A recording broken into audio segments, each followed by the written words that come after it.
Lloyd, when you presented the upcoming PCST conference, which is taking place in New Zealand in 2018, the theme of the conference, Stories, the Soul of Science Communication, had everybody talking. Tell us a little bit about why you chose that theme and how you relate storytelling to science communication. Thank you, Marina. That's a great question. Storytelling is really key as far as I'm concerned to science communication. And in essence, it almost characterizes what we do at the Centre for Science Communication in Otago. And it aligns with my beliefs that when you come to communicate science, you have to put it in a format that people really, really understand and also are engaged by. And storytelling has that double benefit. It's sort of like a double whammy. You benefit from people being engaged by story because we're naturally storytellers. Since time began, we've been telling each other stories. That's how we communicate with ourselves. And so if you can put something in the form of a story, you've immediately got people's attention. And then the other thing that's been useful is that research has shown that when you put things in a story, rather than watering it down or disguising the message, people actually recall the facts more or more easily if it's in a story. So I think story is important for two reasons. It engages, but it's also a really good vehicle for providing science to people. Just maybe to add on to that a little bit, even though you say it's a natural form of communication that we've been doing for centuries, do you think it is particularly hard for scientists, maybe because of the way they are trained and the way they are used to write and used to speaking, which is maybe not in a story format? Oh, absolutely. We spend all our training at university as scientists having any form of creative storytelling, beaten out of us because there's a formula, and it's a reasonable thing to have for scientists to communicate with each other. They use the scientific formulae that they have been using for publishing because things need to be concise, they need to be repeatable, and people need to understand things, and they have a very limited space in which to communicate to each other. The pressure on publications is very tight, as you know. And that's fine for communicating amongst scientists, but it's a bloody lousy way of communicating with each other because it's so boring, it's so full of jargon, and the one thing that will turn people off is if it's something that's just factual and full of jargon. And by putting things into a story, you make things much more entertaining and engaging. And that's the thing, that scientists are not trained to do that. And if you give them the freedom to do that, you find that many of them really enjoy it and can do that. They can express their science in a way that works for scientists, but they can also do it in a way that works for the average person on the street. The very first thing you need to do is decide what's the key bit of information that you want to get across. One thing as a scientist, and I'm a scientist by background, is that we're constantly worried about being all-inclusive and making sure we include everything there. And also, we qualify ourselves all the time. And there's nothing turns off the public more than if you say, well, it's probably this or maybe that, or. So first of all, you need to decide what's the key bit of information. And then you need to frame it in a way that makes it an interesting story. And stories really have very simple structure to them. Most of them have a beginning, a middle, and an end. So you set it up by saying, why is this interesting? What's the issue here? In the middle is where you develop some sort of jeopardy, something's at stake.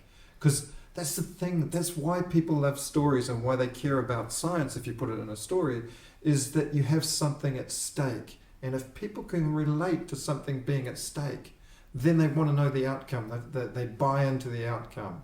And that's really the end. So the beginning, middle, and end.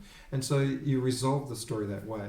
And so it's honestly a really simple thing to do. And it's just that we do that naturally. When we talk to each other about what we did at the pub last week or, a holiday we took, we often format it in that very same story structure. we're also used to story structures in the books and magazine articles we read, but just the television and the films we watch. And so even though we've never been to a university or a school that's taught us what a story structure is, we have it in our heads because it's in our daily lives. And it's really letting scientists or people who are acting as the vehicles for communicating the science take it and put it back into that story format that we so love and we've been using for generations and generations. I think that that's not a question, but anyway, that's the link with Africa. I think it's an interesting link, with cultures. I would say storytelling in Africa, storytelling in indigenous cultures, maybe New Zealand. It would be interesting to explore some of those links. But sorry, that's not really a question. So no, I think that is a really good question about if you look at the cultural aspects of storytelling and indigenous people in places like Africa or New Zealand. What you find is that the natural structure of stories is there and present in their everyday stories they tell each other. And I think, in a sense, science communicators could learn something by analysing or just observing the ways in which traditional peoples tell their stories, because they do what works. If it didn't work, they wouldn't do it. And that's what we've got to do. Now, moving on from stories, there's going a step further, and that's putting a story into a mini film or a video. And I know that's something that you focus on also in your academic department. And you sometimes hear, video has become sort of the lifeblood of social media. It drives shares and likes and so on different platforms. Sorry. Why is video so important? Why are people so captivated by moving images? Moving images, why do they captivate us? So I think it's because they capture real life. Like a photograph is fantastic. It captures a moment. Hearing people's words or reading them, we can visualize and imagine things. But video actually captures the world around us. So the old adage that a picture is worth 1,000 words, well, a moving group of pictures is worth even more if it's the right group of moving images. And I don't know that I should be so derogatory as to say we're becoming lazy, but we're certainly changing our habits. We don't read as much as we used to. We don't listen, in an oral sense to the ways that we used to communicate. So a lot of us are getting most of our entertainment, but also our information through moving pictures. You've only got to look at something like YouTube. In 1 minute, 300 hours of video are uploaded. So every minute of the day, 300 hours are uploaded for every minute.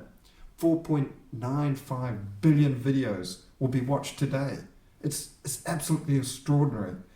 Society has really grabbed the video, and I think it's because of the ubiquitous nature of the tools. It's the democratization of video, that you can now get it on your iPhone or your Android tablet or whatever it is.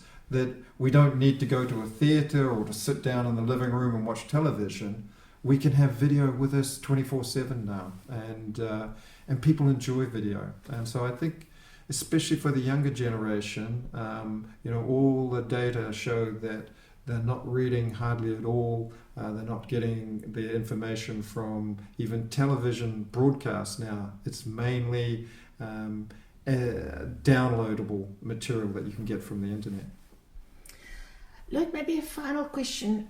When you speak to your students in New Zealand who are now enrolling to study science communication as a career choice, what would you tell them if they asked you, what is the biggest maybe challenge facing science communication at the moment, and maybe the biggest trend, in addition to what you've referred to now with the way the internet is changing things, but sort of just maybe your thoughts on challenges and trends in the field of science communication? What are the challenges and trends in science communication?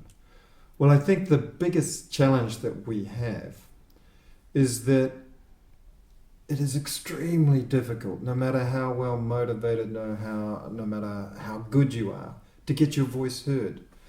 we live in a world in which we are surrounded by just so much dross, so much information, and so the challenge is not just to produce something that will work, but to actually get it to the audience you want. And so I think that's a big part of science communication that we're not really even tackling particularly well at the moment. What do I see in terms of trends? I think one of the things about science communication is that it's a relatively young field, depending who you listen to, it may be 25, 30 years it's been around. And unlike other forms of, academic discipline, it doesn't really have a common theory, a common framework that holds it all together. And so what I see as a trend, and I see it happening now, is that people are working on, let's see if we can find much more of a common language. Because to me, my background as a scientist, I came to science communication as someone stepping out of science and more getting my feet wet in the area of science communication. And at first I was appalled. It was like, I came from an area where I could go and talk with a whole lot of colleagues, and we all had a groundwork, an understanding of what the basic principles were of that field, because we had a common theory. But in science communication, there was no such theory. And as a consequence, everyone was talking their different bit and language, and it was like honestly walking into, the United Nations and hearing 100 different languages being spoken. And I think for science communication to move forward, we've got to have a common language. And so I see that developing, and I'm enormously thrilled to be, riding on some of that. I think it's a great time to be a science communicator, because the world is really opening up. The world is our oyster. And the one thing is absolutely clear. We live in a world where there's heaps and heaps of problems. And at the heart of them all, both the cause of the problem, but also the solution to the problem, is science and technology. And we, the science communicators, we're the people that have the responsibility to take the science that's produced by the scientists and take it to the people. Because unless the general populace understands the science and technology that we engage with in all our lives, then we're not going to solve those problems. And we have to do it together.